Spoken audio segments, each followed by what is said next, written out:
Bonjour, dans cet épisode nous allons parler de Nankin, de propagande et de calligraphie chinoise.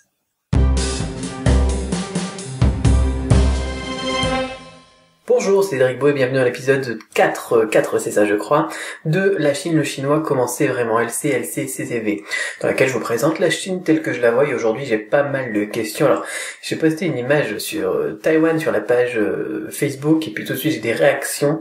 Est-ce que Taïwan ça fait partie de la Chine? Est-ce que on a un pays, deux systèmes? Est-ce qu'on a deux cultures pour deux pays, ou est-ce qu'on a une culture pour deux pays, et qu'est-ce qu'il en est de Hong Kong?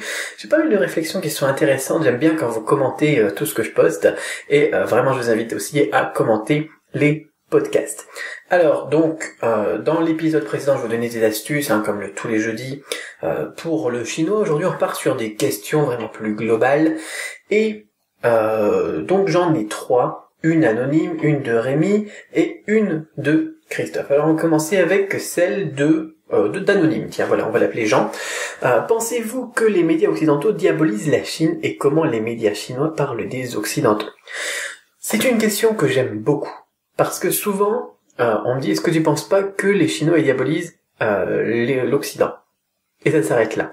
Tandis que là on a bien une question qui porte sur les deux côtés. C'est vraiment ça qu'il faut faire quand on s'intéresse à la Chine. Regardez un petit peu ce qui se dit du côté de la Chine par rapport au monde, et du côté de la France par rapport au monde. Déjà, quand on regarde rien que la différence entre ce qui se dit sur le monde, ou bien sur la France, même sur la politique française, entre ce qu'on a aux infos en France et ce qu'on a aux infos en Angleterre, qui pourtant c'est qu'à 1 heure de bateau, l'Angleterre, eh bien c'est déjà tout et son contraire. C'est impressionnant de voir tout ce que nos amis anglophones peuvent dire sur nous, et c'est parfois pas très joli à entendre, mais si on va pas chercher cette information sur le site de BBC International, par exemple, en écoutant 648 AM, ou bien alors en regardant le site BBC sur Internet, eh bien on sait pas.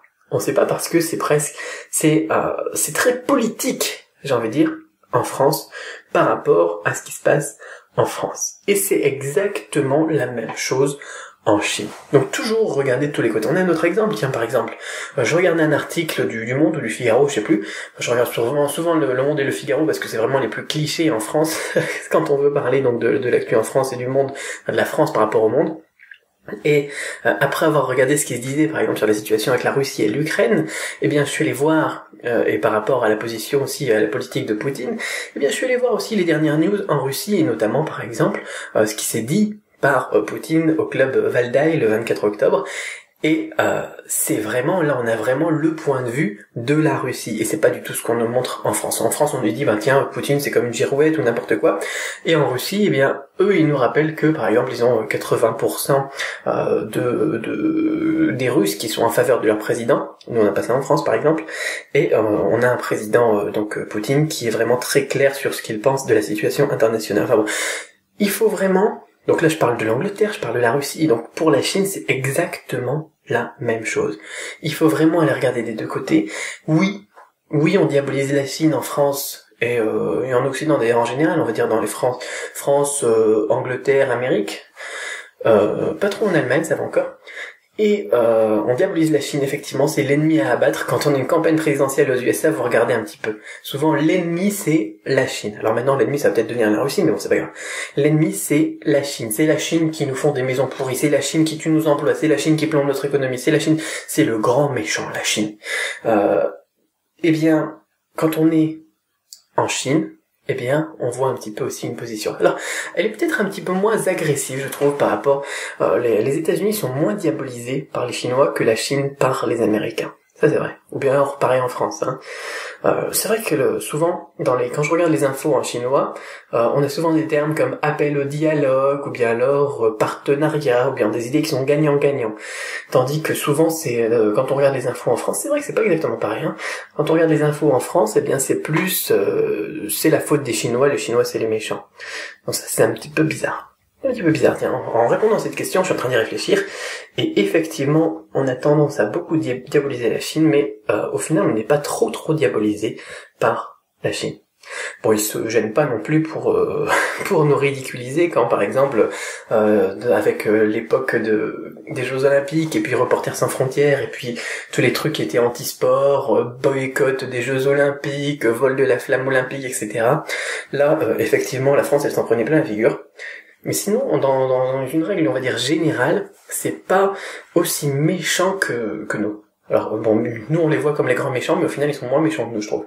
Enfin, voilà, puisqu'on me demande mon avis, le voilà. Mais de toute façon, regardez, on a aussi beaucoup de conférences qui sont sous-titrées.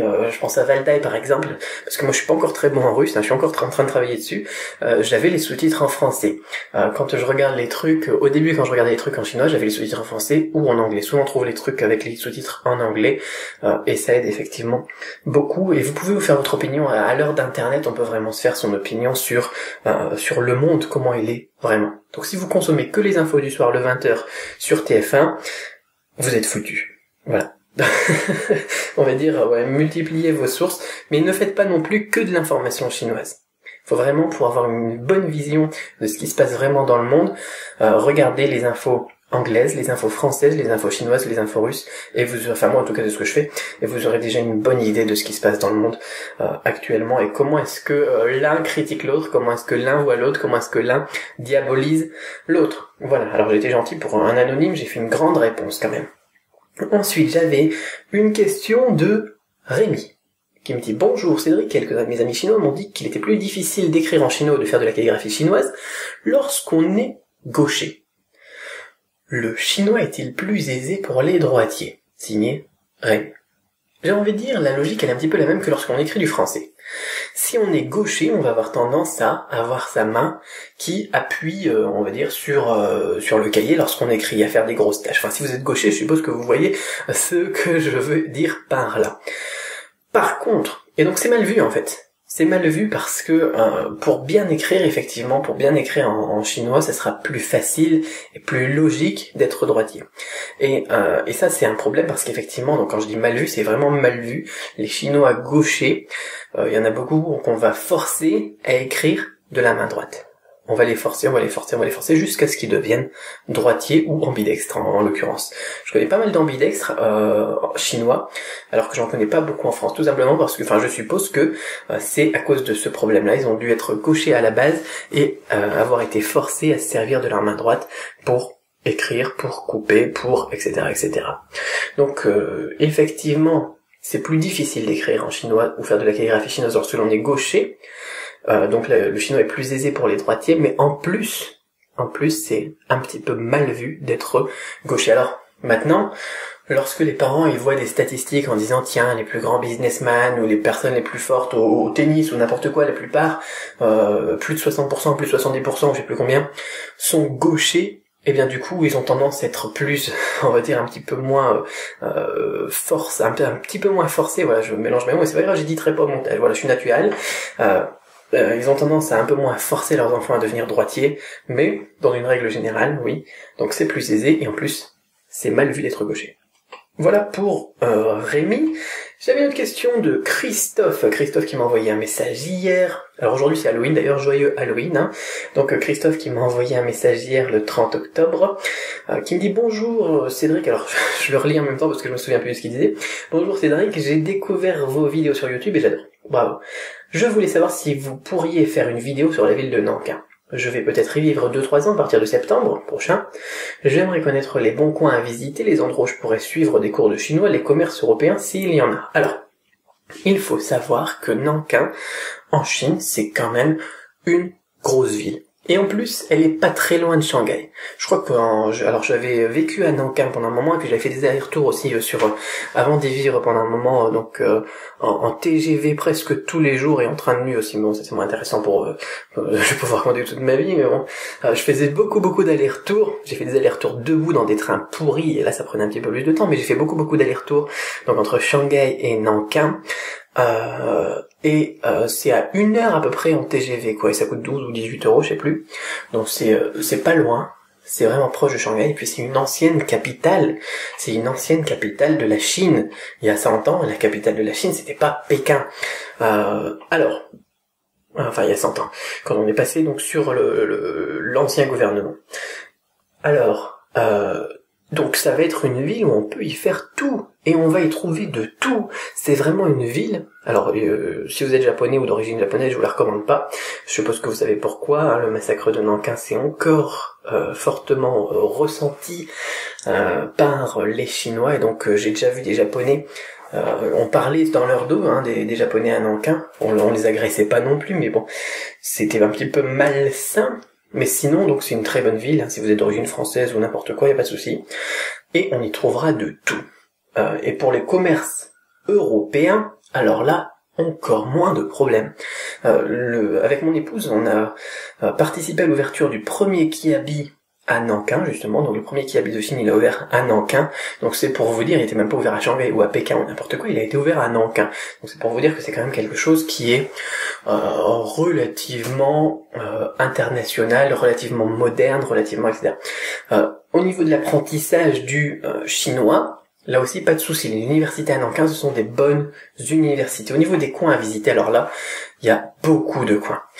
On a des très très beaux parcs, on a des très très belles pagodes, on a des très très beaux temples. Vraiment, il y a beaucoup de choses à faire à Nankin. Le lac aussi de Nankin, c'est magnifique. Donc vous y trouverez tout, du KFC jusqu'au temple et de l'université jusqu'au Kiabi. Voilà, pour faire un petit résumé, hein, on peut vivre à Nankin, y a pas de souci. Et puis du coup, si on y est 2-3 ans, ça peut paraître un petit peu long quand même, et du coup on n'est pas gêné non plus pour aller dans les autres villes, parce que on peut aller par exemple faire un week-end à Shanghai, on peut aller à Pékin facilement aussi avec donc les voies ferrées ou les aéroports. Donc dans tous les cas, il n'y a pas de souci, on peut se faire plaisir en vivant à Nankin. Et c'est un petit peu plus traditionnel d'ailleurs peut-être que d'ailleurs c'est même pas peut-être, c'est un petit peu plus traditionnel que Shanghai.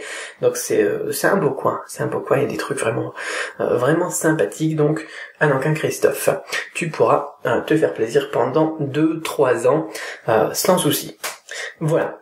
Alors petite question pour vous. Eh bien, je sais pas moi, est-ce que vous êtes déguisé pour Halloween? Voilà. Répondez-moi dans les commentaires, et si vous êtes déguisé pour Halloween, dites-moi en quoi vous êtes déguisé. Et puis comme ça sera la photo d'illustration de mon podcast. Avec mon petit gamin, vous pourrez le voir.